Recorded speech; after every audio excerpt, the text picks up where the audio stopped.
BRS party ప్రాంతీయ party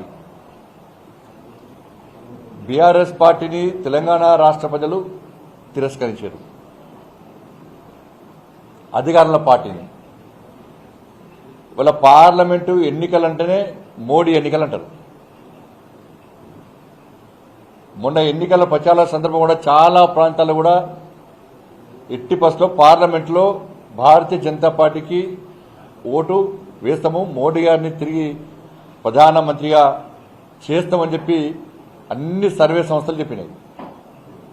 కాబట్టి ఎన్నికల్లో భారతీయ జనతా పార్టీ అత్యధిక స్థానాలు గెలుచుకోబోతున్నది.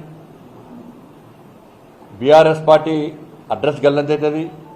బీఆర్ఎస్ పార్టీ మేము ఉన్నామని చెప్పుకునే ప్రయత్నం చేస్తున్నారు. వాళ్ళ అహంకారం ఇంకా తగ్గలేదు. కేసీఆర్ కొడుకు అహంకారం కానీ ఆయన బాడీ లాంగ్వేజ్ చూస్తే ఇంకా మేము అధికారంలో ఉన్నాము అని చెప్పి ఒక ఫీలింగ్ పోతలేదు ఆయనకు. ఆయన అహంకారం బాడీ లాంగ్వేజ్ చూస్తుంటే ఆయన అహంకారమే బీఆర్ఎస్ పార్టీ కుంభముంచిందన్న విషయాన్ని ఇంకా కేసీఆర్ కుటుంబం గుర్తిస్తలేదు.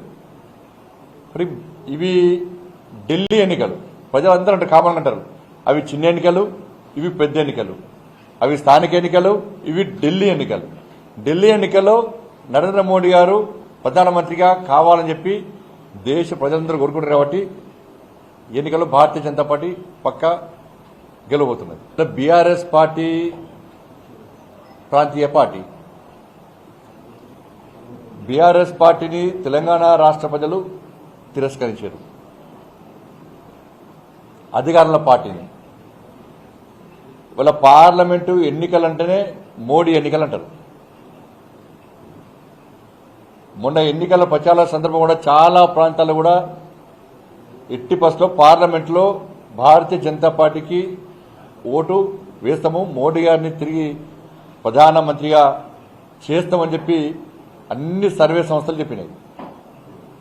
కాబట్టి ఎన్నికల్లో భారతీయ జనతా పార్టీ అత్యధిక స్థానాలు గెలుచుకోబోతున్నది. బీఆర్ఎస్ పార్టీ అడ్రస్ గల్లంతవుతుంది. బీఆర్ఎస్ పార్టీ మేము ఉన్నామని చెప్పుకునే ప్రయత్నం చేస్తున్నారు. వాళ్ళ అహంకారం ఇంకా తగ్గలేదు. కేసీఆర్ కొడుకు అహంకారం కానీ ఆయన బాడీ లాంగ్వేజ్ చూస్తే ఇంకా మేము అధికారంలో ఉన్నాము అని చెప్పి ఒక ఫీలింగ్ పోతలేదు ఆయనకు.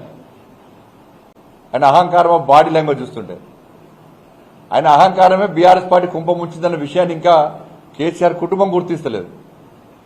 మరి ఇవి ఢిల్లీ ఎన్నికలు, ప్రజలందరూ అంటే కామన్ అంటారు, అవి చిన్న ఎన్నికలు, ఇవి పెద్ద ఎన్నికలు, అవి స్థానిక ఎన్నికలు, ఇవి ఢిల్లీ ఎన్నికలు. ఢిల్లీ ఎన్నికల్లో నరేంద్ర మోడీ గారు ప్రధానమంత్రిగా కావాలని చెప్పి దేశ ప్రజలందరూ కోరుకుంటారు. కాబట్టి ఎన్నికల్లో భారతీయ జనతా పార్టీ పక్కా గెలవబోతున్నది.